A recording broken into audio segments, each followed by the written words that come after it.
Corporate కంపెనీస్కి అడవులు hand over చేసి ఆదివాసీల యొక్క రైట్స్ని పూర్తిగా హరించిన విషయం దేశ ప్రజలు గమనించి ఒక నిర్ణయానికి వచ్చారు. ఈ దేశాన్ని పాలించేటువంటి అధికారం ఈ పేద ప్రజలకి మరి న్యాయం చేసేటువంటి పరిస్థితులు బీజేపీ హయాంలో ఉండదు అని నిర్ణయించి కాంగ్రెస్ పార్టీకి మద్దతుగా ఈనాడు ఓటు వేస్తున్నారు. మరి తప్పకుండా కాంగ్రెస్ అధికారంలోకి వచ్చే అవకాశం ఉంది. మరి రెండో విషయం, ఆంధ్రప్రదేశ్ ప్రజలకు వస్తే ఆంధ్రప్రదేశ్ ప్రజలు కూడాను 2 ఎలక్షన్స్లో కాంగ్రెస్ పార్టీకి చాలా పెద్ద శిక్ష వేశారు. కొన్ని కాన్స్టిట్యున్సీస్లో 100 కంటే తక్కువ ఓట్లు మా అభ్యర్థులు మా అభ్యర్థులకు వచ్చాయి. అది ఎందుకు వచ్చిందంటే ఈ విభజనకు సంబంధించిన నేరం అంతా కూడాను కేవలం కాంగ్రెస్ పార్టీ మీద మోయటం మూలంగా వారికి ఇప్పుడు తెలుసుకున్నారు, రాష్ట్ర ప్రజలు ఇప్పుడు తెలుసుకున్నారు. ఈ విభజనకు సంబంధించినటువంటి ఆమోద లెటరు టీడీపీ ఇచ్చారు, వైసీపీ ఇచ్చారు.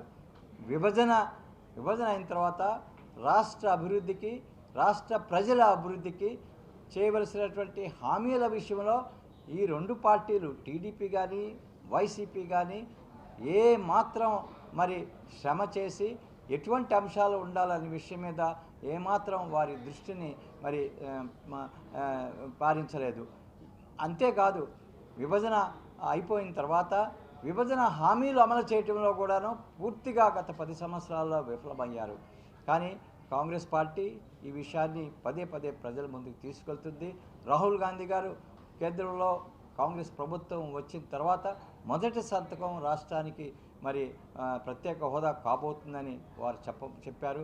ఈనాడు కాంగ్రెస్ పార్టీ ప్రభుత్వంలోకి వస్తే రాష్ట్రానికి ప్రత్యేక హోదా వస్తుంది. పోలవరం ప్రాజెక్టు కంప్లీట్ అవుతుంది. మరి ఉత్తరాంధ్ర మరియు రాయలసీమ స్పెషల్ ప్యాకేజ్ ద్వారా 2 ప్రాంతాలు అభివృద్ధి చెందుతాయి. చెన్నై మరి వైజాగ్ ఇండస్ట్రియల్ కారిడోర్స్ డెవలప్ కావటం ద్వారా మంచి ఉద్యోగ అవకాశాలు పెరుగుతాయి. అమరావతి క్యాపిటల్ డెవలప్ అవుతుంది అనే నమ్మకం ప్రజల్లో వచ్చింది. అదేవిధంగా నెల్లూరు జిల్లాలో ఉన్నటువంటి దుగ్గరాజుపట్నం ఒక పోర్టుగా డెవలప్ అయ్యే హామీని ఇంతవరకు అమలు చేయలేదు. ఇవన్నీ అలానే కడపలో స్టీల్ ప్లాంట్ అది కూడాను హామీగానే మిగిలిపోయింది. ఇవన్నీ కూడాను కాంగ్రెస్ హయాంలో తప్పకుండా అమలు అవుతాయనే నమ్మకం ప్రజల్లో ఉంది. కాబట్టి మరి ఒకప్పుడు పూర్తిగా దూరం చేసినటువంటి కాంగ్రెస్ పార్టీని ఈనాడు ఆంధ్రప్రదేశ్ ప్రజలు కాంగ్రెస్ పార్టీని ఆదరిస్తున్నారు. అదేవిధంగా నెల్లూరు ప్రజలు కూడాను అదే భావజాలంతో కాంగ్రెస్ పార్టీని ఆదరిస్తున్నారని నేను నమ్ముతున్నాను. అందుకనే మరొకసారి నెల్లూరు జిల్లా పార్లమెంట్ ఓటర్స్ అందరికి కూడాను నేను అభ్యర్థిస్తున్నాను.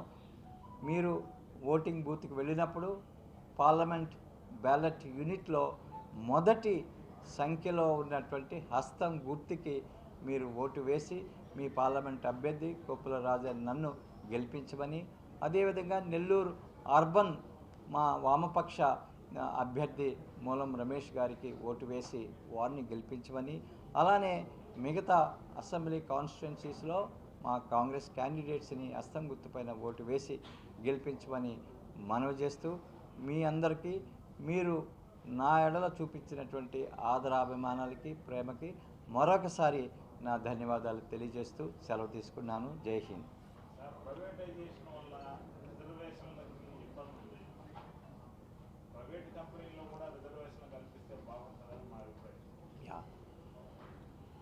ప్రైవేటైజేషన్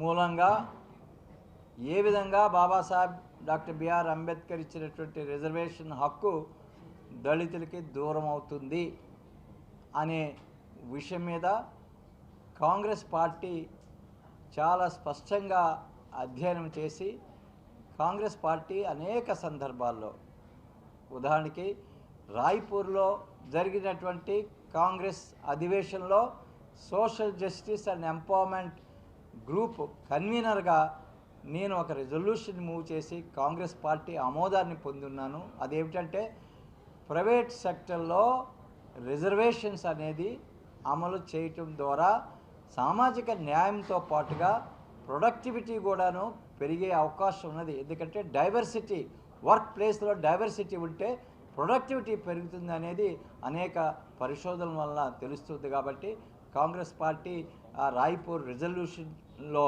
నేను మూవ్ చేసి దాన్ని ఆమోదాన్ని కాంగ్రెస్ పార్టీ ఇవ్వడం జరిగింది. మరి కాంగ్రెస్ మేనిఫెస్టోలో కూడాను ఈ విషయం మీద కాంగ్రెస్ పార్టీ వైఖరి స్పష్టంగా ప్రకటించడం జరిగింది. ముఖ్యంగా కాంట్రాక్ట్ ఉద్యోగాలు ఈ మధ్య అనేక కేంద్ర ప్రభుత్వంలోనూ రాష్ట్ర ప్రభుత్వంలోనూ రెగ్యులర్ పోస్టులన్నీ కూడాను పక్కన పెట్టి మరి అవుట్సోర్సింగ్ ఏజెన్సీతో కాంట్రాక్ట్ ఉద్యోగాలు ఫిలప్ చేస్తున్నారు. అక్కడ కూడాను రిజర్వేషన్స్ ఫాలో కావటం లేదు. కాంగ్రెస్ మేనిఫెస్టోలో స్పష్టంగా హామీ ఇవ్వటం జరిగింది. కాంగ్రెస్ అధికారంలోకి వచ్చిన తర్వాత ఈ దేశంలో ఈ అవుట్సోర్సింగ్ ఈ కాంట్రాక్ట్ వ్యవస్థని పూర్తిగా రద్దు చేసి అన్ని రెగ్యులర్ జాబ్స్ చేస్తామనే ప్రామిస్ చాలా క్లియర్గా మేనిఫెస్టోలో ఇవ్వటం జరిగింది. అదేవిధంగా ఎంప్లాయీస్ సంబంధించిన వరకు మేనిఫెస్టోలో అంగన్వాడీ వర్కర్స్ ఆశా వర్కర్స్ యొక్క జీతాలు 2 రెట్లు పెంచుతామని అది కూడాను కాంగ్రెస్ పార్టీ చేయడం జరిగింది. కాంగ్రెస్ పార్టీ ఎంప్లాయీస్ తరఫున అనేక నిర్ణయాలు తీసుకున్నది. ఉదాహరణకి రాజస్థాన్, మధ్యప్రదేశ్, ఛత్తీస్గఢ్ గవర్నమెంట్స్ మరి ఓపీఎస్ ఓల్డ్ పెన్షన్ సిస్టాన్ని కాంగ్రెస్ గవర్నమెంట్స్ ఇంట్రడ్యూస్ చేస్తున్నారు. కాబట్టి employees friendly government Congress government.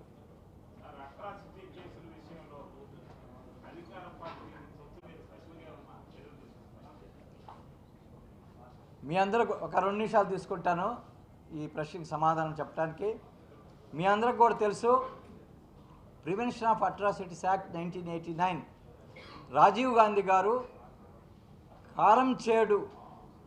కారం చేడు బాధితుల్ని కలిసిన తర్వాత ఏ విధంగా సమాజంలో ఎస్సీ ఎస్టీస్ ఇటువంటి అట్రాసిటీస్కి బలి అవుతున్నారని గుర్తించి